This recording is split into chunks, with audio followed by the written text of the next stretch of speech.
રાતે મેં કાલે બપોરે મલાઈ મેળવી દીધી હતી અને રાત્રે એનું વલણું કરી અને ફ્રીજમાં મૂકી દીધું હતું, એટલે મોખણ બધું ઉપર આવી ગયું. આ મોખણ હવે હું આ તપેલામાં મૂકીશ. તપેલામાં મૂકીશ, થોડું પાણી રેડી અને ધોઈ દઈશ. ધોઈને પછી એનું ઘી બનાવીશ. જેવી રીતે ખેડૂત બનાવે એવી જ રીતે બનાવવાની.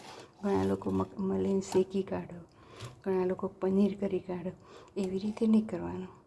આ ખેડૂત જે ઢોરા રાખતું હોય, જેનું કે તબેલો હોય ને, ભેંસો હોય, ગાયો હોય, એ લોકો આવી જ રીતે ઘી એનો છાશ બનાવે.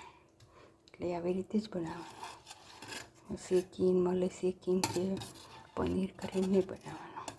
આ 2 દિવસની મલાઈ હતી. આ તમારે છાશ ખાવા લાયક થઈ જાય. રોટલી બનાવો, ખાવી હોય તો ખાઓ. જે તમારે પીગમાં લેવું હોય પીગમાં લઈ લેવાનું. પાણી રેડી ધોઈ દેવાનું.